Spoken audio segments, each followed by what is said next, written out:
어떤 사람이 그가 누구를 만나는지를 보면 그가 어떤 사람인지, 무슨 생각을 하는지, 또 어떤 삶을 원하는지를 짐작할 수가 있습니다. 예수님께서 이 땅에 오신 이 거룩한 성탄에 주님을 제일 먼저 만난 사람은 베들레헴 근처에서 양을 치던 목자들이었습니다. 하나님께서는 성탄에 주님을 경배하는 이 영광스러운 일을 이 목자들에게 제일 먼저 허락하셨습니다. 이것은 주님이 왜 이 땅에 오셨는지를 보여주는 매우 중요한 사건입니다. 성경에는 주님께서 이 땅에 오신 이유와 목적을 설명하기 위한 그런 기록들이 있습니다. 그런 사건들이 기록이 되어 있습니다. 주님께서 작은 마을 예루살렘이 아니라 작은 마을 베들레헴에 오셨다라고 하는 것. 그리고 주님께서 조그마한 그런 마구간에 오셨다라고 하는 것. 이건 상당한 의미가 있는 것입니다. 그리고 더 나아가서 주님을 제일 먼저 경배한 사람들이 목자들이었다라고 하는 것. 이것은 주님이 오신 목적을 나타내주는 중요한 표적들입니다. 당시의 목자들은 주님이 필요한 사람들, 주님의 은혜가 필요한 사람들이었습니다. 성도 여러분, 주님은 주님을 필요로 하는 사람들을 위해서 오셨습니다. 그리고 주님이 필요한 사람들을 만나 주시는 줄로 믿습니다. 목자는 대부분 노예 신분을 가지고 있었습니다. 그래서 양을 키우는데 그 양들이 다 자기 양이 아닙니다. 주인의 양들입니다. 주인은 베들레헴 성 안에서 편안하게 생활을 하고 노예 신분인 이 목자들은 주인의 양을 데리고 가가지고 키우는 것입니다. 그들은 교육을 받지도 못했습니다. 그렇기 때문에 사회적인 기회가 주어지지 않는 그런 신분들이었습니다. 아무리 노력해도 그들에겐 기회가 주어지지 않습니다. 그들은 종일 양떼를 돌봐야 합니다. 물을 찾고 또 풀을 찾아서 온 들을 헤매야지만 됩니다. 다른 사람들보다, 다른 목자들보다 먼저 좋은 물, 좋은 풀밭을 찾아야 합니다. 그러니 늘 피곤하고 지쳐 있습니다. 그들은 가족들을 떠나서 외딴 곳에서 생활을 합니다. 몇 날이고 몇 달이고 집에 돌아가지 못하고 그렇게 들에서 밤을 지새워야지만 되는 외로운 사람들이었습니다. 사회적으로는 사람 구실을 제대로 하지 못한다고 따돌림을 받고 소외를 받는 그런 사람들이었습니다. 그들을 도와줄 사람들이 없었습니다. 그들을 지지해 주는 사람도 없었습니다. 보호해 주는 사람도 없었습니다. 그렇기 때문에 주님이 필요했습니다. 그들을 도와주고 지지해 주고 보호해 줄 목자가 되신 주님이 필요했습니다. 할렐루야. 그 주님은 그 목자들에게 제일 먼저 주님을 경배할 수 있는 그런 영광을 주셨습니다. 하지만 그런 모든 목자들이 다 예수님을 뵙고 예수님을 만나고 성탄의 주님을 경배한 것 아닙니다. 베들레헴 근처에 얼마나 많은 목자들이 거기서 양떼를 돌보고 있었겠습니까? 얼마나 힘들고 어려운 사람들이 많았습니까? 그러나 그들 중에 몇몇 사람만 아기 예수님을 만나게 됐습니다. 어느 날 밤 목자들이 양을 지키고 있었습니다. 늘 하던 일입니다. 깜깜한 밤이 됐습니다. 그들은 몹시 지쳤습니다. 피곤했습니다. 그렇지만 눈을 크게 뜨고 양들을 지켰습니다. 왜냐하면 한 마리 양이라도 잃게 된다고 한다면 그들은 주인에게 매를 맞을 수도 있고 이 일마저도 빼앗기고 쫓겨날 수 있기 때문입니다. 피곤한 몸으로 그들은 양들을 지키고 있었습니다. 그때 그들 곁에 누군가가 서 있었습니다. 깜짝 놀랐습니다. 여태까지 한 번도 본 적이 없는 그런 형상을 하고 있었습니다. 주의 사자들이요, 천사들이었습니다. 주의 사자가 곁에 있다라고 하는 것을 알게 되는 순간 하늘로부터 영광이 임했습니다. 그 영광은 찬란한 빛입니다. 찬란한 빛이 그들을 비추었습니다. 주변이 환해졌습니다. 목자들은 깜짝 놀라 두려워 무서워서 벌벌 떨었습니다. 그때 곁에 서 있던 천사가 다정하고 조용한 목소리로, 그렇지만 위험 있는 목소리로 말합니다. 큰 기쁨의 좋은 소식을 너희에게 전한다. 너희를 위하여 구주가 나셨다. 그리고 이렇게 말합니다. 너희가 가서 강보에 쌓인 아이를 보리니, 이 말은 의역을 하면 너희가 가면 강보에 쌓인 아기 예수님을 보게 될 것이다 라고 하는 말입니다. 천사가 이 말을 마쳤을 때, 이때 어디서 왔는지 천군 천사들이, 더 많은 천군 천사들이 있었고, 그들은 하나님께 찬송을 들리기를 시작을 합니다. 지극히 높은 곳에서는 하나님께 영광이요, 땅에서는 하나님의 기뻐하시는 사람들 중에 평화로다. 그 찬송이 얼마나 아름답고 위대한지, 세상에서는 들어볼 수 없는, 세상에서는 도저히 들어볼 수 없는 그런 영광의 찬송이 하늘을 향하여 울려 퍼지는 겁니다. 찬송이 끝났습니다. 찬송이 끝나고 천사들이 떠나갔습니다. 빛도, 영광의 찬란한 빛도 거두어졌습니다. 세상은 다시 어두워졌고 들판은 조용해졌습니다. 그때 거기에 모였던 목자들은 자신들이 경험한 이 신비하고 놀라운 경험을 서로 이야기했습니다. 어찌된 일인가? 어찌된 일인가? 많은 목자들이 그 신비한 광경을 보았습니다. 이때 몇몇 목자들이 서로 말합니다. 친구야, 이제 우리가 베들레헴으로 가서 아기로 오신 예수님을 보자. 할렐루야, 할렐루야.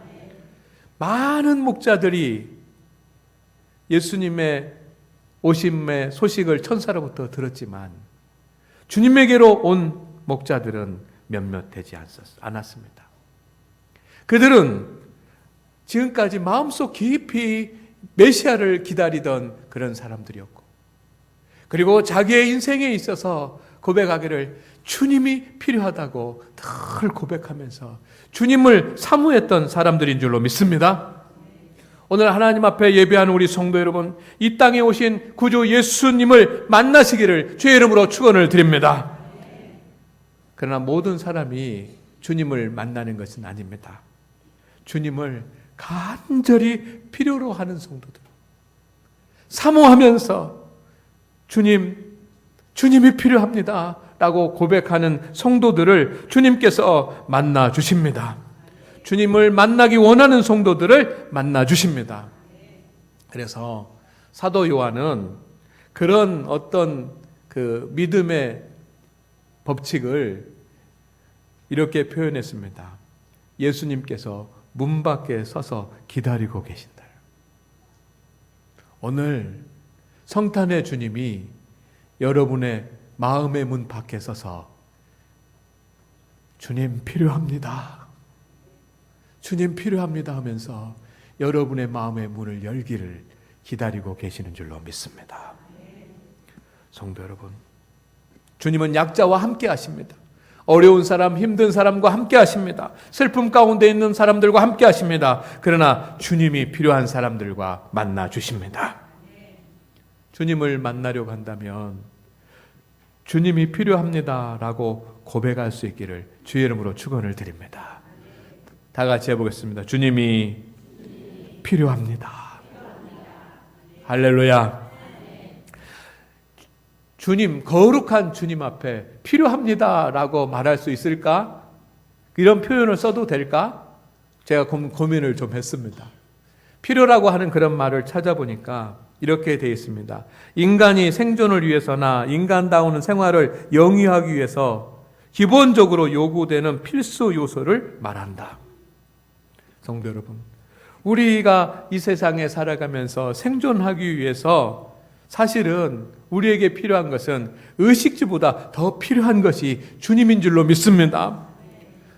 주님이 말씀하시지 않았습니까? 너희는 무엇을 먹을까, 무엇을 마실까, 무엇을 입을까 하지 말라. 이는 다 이방인이 구하는 것이라. 믿음의 사람은 먼저 그 나라와 그 의를 구하는 줄로 믿습니다. 여러분, 우리에게는 주님이 필요합니다. 주님이 필요합니다.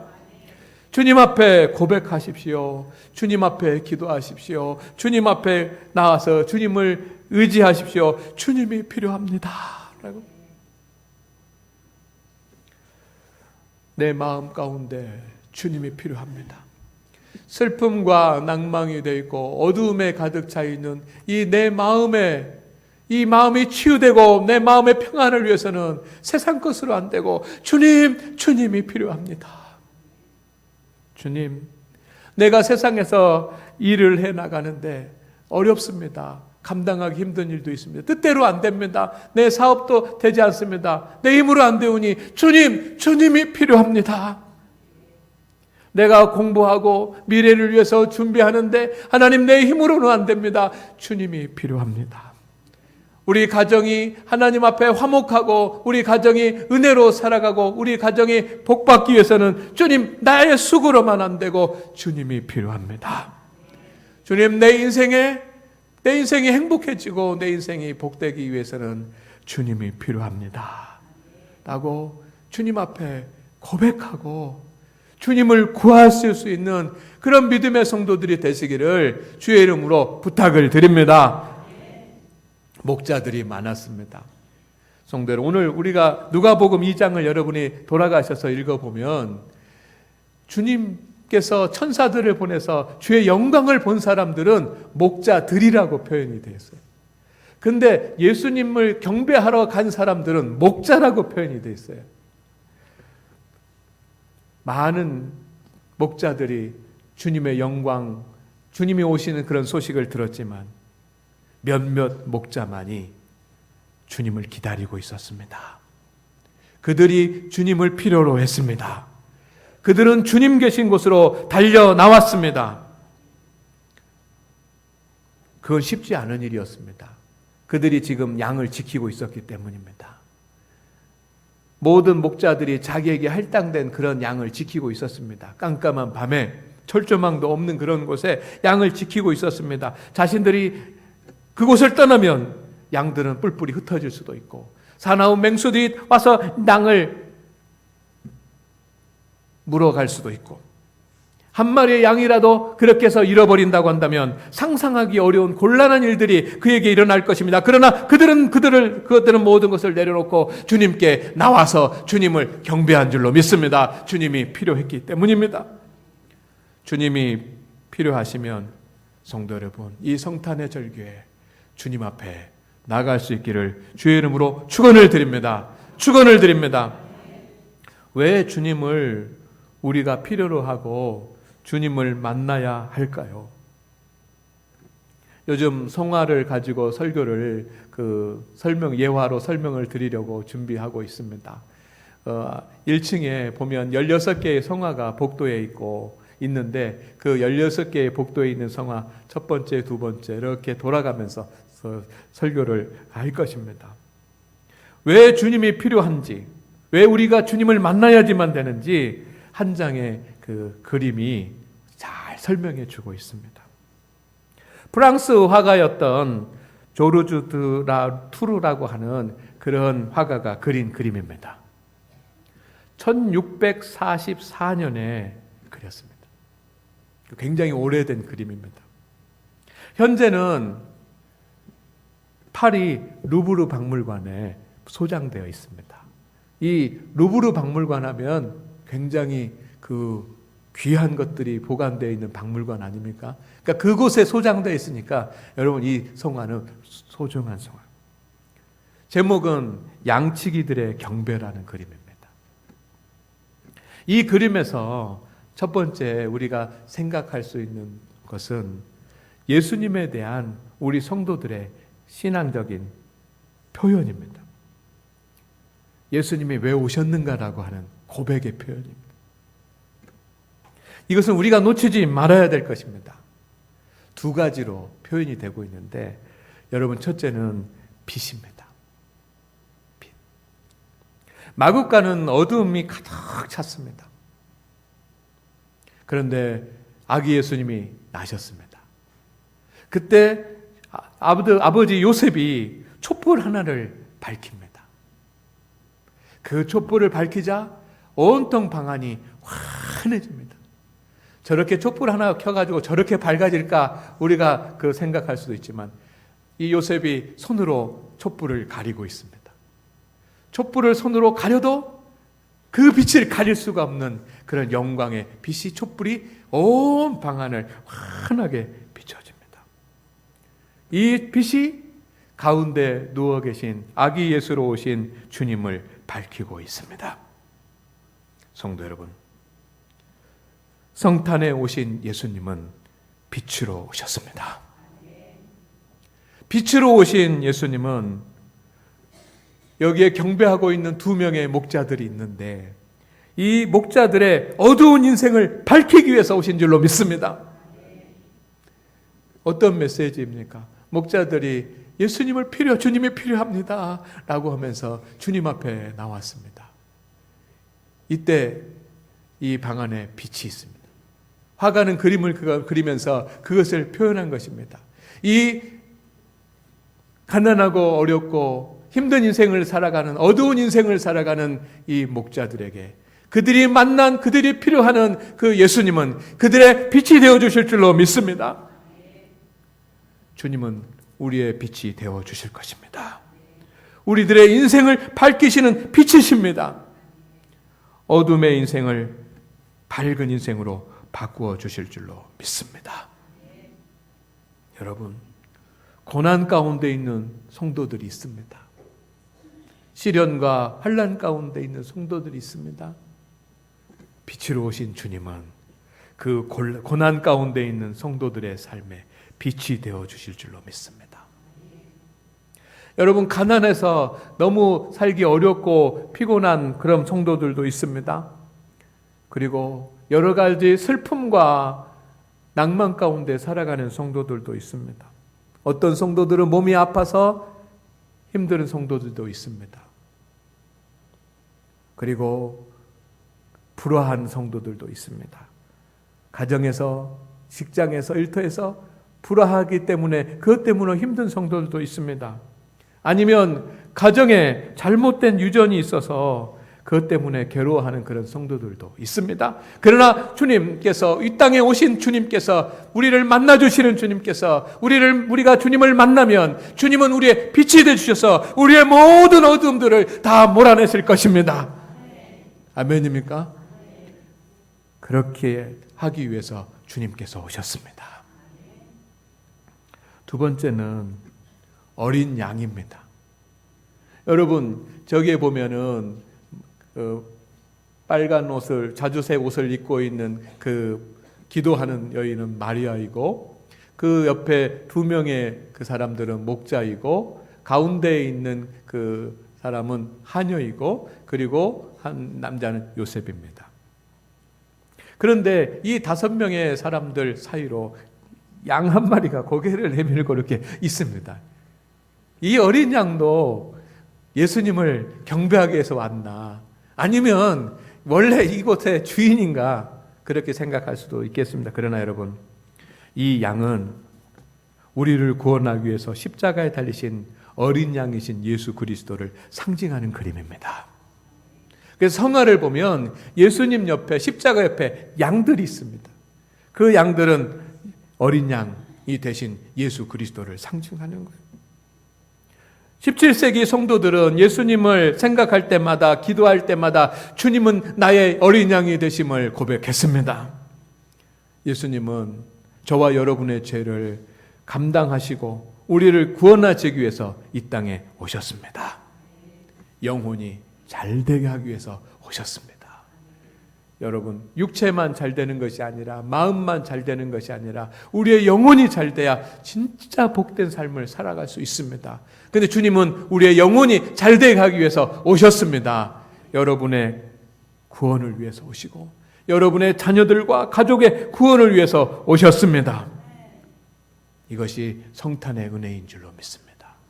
주님은 이 땅에 오셔서 우리의 모든 어둠을 빛으로 비추어서 어둠을 몰아내갈 것이고, 주님은 어린 양으로 이 땅에 오셔서 우리를 구원하시고 우리의 영혼이 잘되게 하시고 우리 가정과 자녀들의 영혼이 잘되게 하실 줄로 믿습니다. 이 두 가지가 성탄에 변하지 않는 영적인 사실이고 성탄에 주님께서 우리에게 주시는 하나님의 은혜입니다. 주님을 경배한 이 목자들은 이 두 가지 은혜를 받았습니다. 그러면 오늘 우리에게도 이 은혜가 주어질 것을 기대합시다. 기대합시다.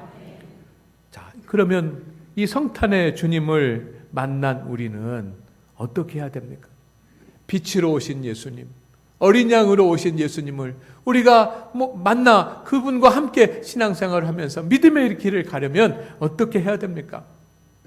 오늘 그림에 세 가지의 메시지를 저는 보았습니다. 첫째는 뭐냐면 마리아입니다.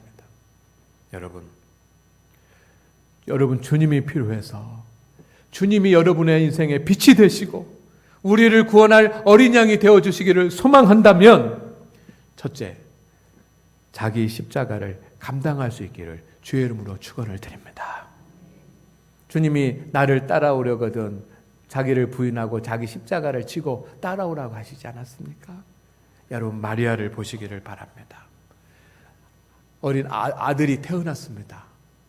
몸이 지금 막 오늘 밤에 아이를 출산한 것입니다. 그러면 얼마나 몸이 힘들고 어렵습니까? 그러면 누워 있어야지만 됩니다. 누워서 산후조리를 하고 그래야지만 되는데 마리아가 산후조리하지 않고 앉아 있습니다. 깨끗한 옷으로 갈아입고 앉아 있는데 무엇하고 있습니까? 기도하고 있습니다. 어떤 메시지를 이 화가가 담고 있고 어떤 메시지를 교회가 화가를 통해서 성도들에게 17세기에 주고자 했습니까? 이것은 마리아는 지금 자신이 지고 갈 십자가,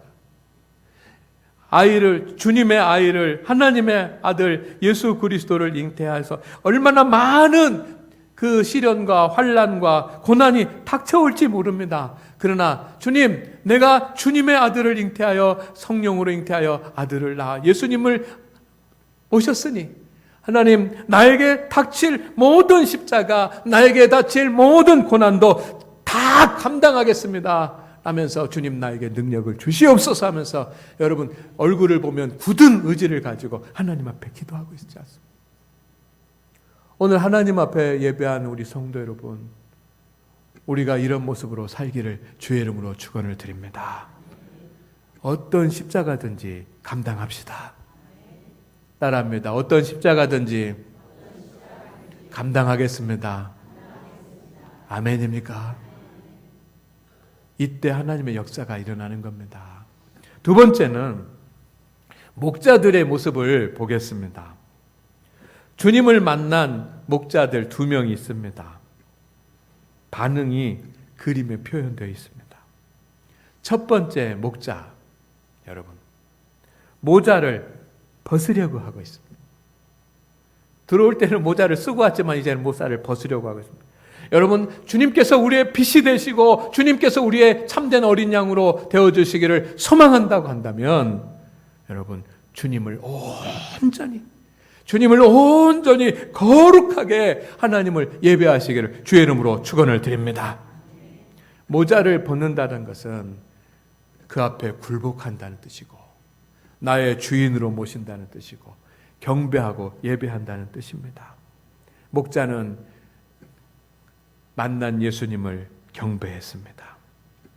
오늘 하나님 앞에 예배하는 우리 성도 여러분, 주님께서 우리의 빛으로 오셔서 우리의 어둠을 몰아내 주시고 어린 양이 돼서 나의 영혼을 살려주시기를 소망한다고 한다면, 그런 은혜를 원한다면 온전히 주님을 경배하는 삶을 살아가기를 주의 이름으로 축원을 드립니다. 이것보다 더 중요한 일은 없습니다. 거룩하고 온전한 예배. 오늘 우리는 주님 앞에 예배를 드립니다. 오늘 이 자리에 오셔서 예배 드릴 때 여러분 정신을 차리고 근신하고 깨어서 온 정성을 다해서 하나님을 예배할 수 있기를 바랍니다. 이보다 더 중요한 일은 없습니다. 그리고 우리 교회가 실시하고 있는 아주 중요한 일이 있습니다. 주일날 예배 시간에 받은 하나님의 말씀을 아침 저녁으로 묵상하는 주 예수 성원 거룩한 독서입니다. 여러분, 주 예수 성원 거룩한 독서를 통해서 하나님이 나에게 주신 은혜를 기억을 하고 하나님이 주신 말씀을 묵상하면서 주일날 받은 하나님의 은혜를 유지하시기를 주의 이름으로 축원을 드립니다. 그래야 주님께서 우리의 빛이 되어주시고 어린 양이 되어주실 것입니다. 그리고 세 번째는 하나님의 은혜를 받은 우리가 어떻게 해야 됩니까? 주님을 따르겠다라고 굳게 결단하고 어떤 일이 있더라도 믿음 가운데 흔들리지 말고 시험 가운데 무너지지 말고 굳게 믿음 가운데 서기를 주의 이름으로 축원을 드립니다. 두 번째 목자를 보면 여러분 그 표정이 아기 예수님을 만났으면 여러분 얼굴이 확 웃어야 되게 웃어요. 아이들을 보면 얼마나 보기만 해도 좋습니까? 근데 웃어야지만 돼. 안 웃고 있어요. 그러면서 그냥 입을 굳게 다물고 그렇게 막 있습니다. 그게 어떤 모습입니까? 뭔가 결단하고 있는 겁니다. 그리고 제가 그림을 유심히 보면서 느낀 것은 뭐냐면 자기가 그 양을 칠 때 사용하는 지팡이가 있는데 그 지팡이를 굳게 잡고 있어요. 굳게 잡고 있어요. 손을 힘을 줘가지고 꽉 잡고 있어요. 어떤 의미가 있는 것일까?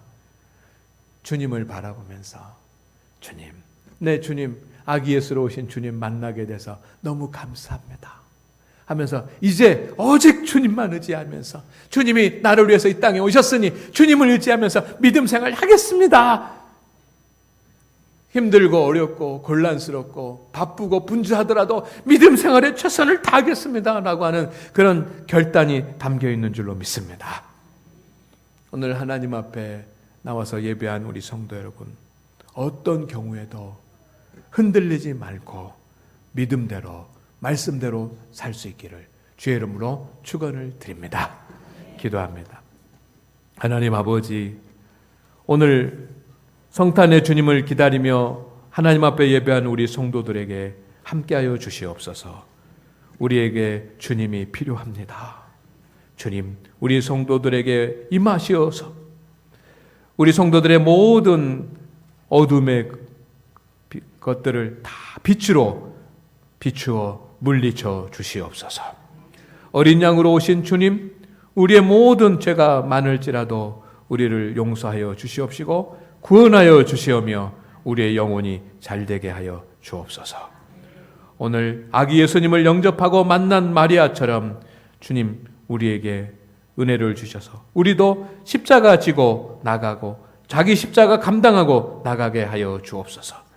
주님을 경배한 목자들처럼 주님을 온전히 예배할 수 있게 하여 주시고 믿음으로 굳건히 서서 흔들리지 아니하고 살아갈 수 있도록 인도하여 주옵소서. 이렇게 믿음으로 살기를 결단하는 성도들에게 하나님 빛으로 역사하여 주셔서 가정과 마음과 일터와 여러 가지 인생에 있는 어둠의 것들을 주님 빛으로 비추어 물리쳐 주시고 영광의 삶, 존귀한 삶을 살 수 있도록 복 주시옵소서. 예수님의 이름으로 기도드립니다. 아멘.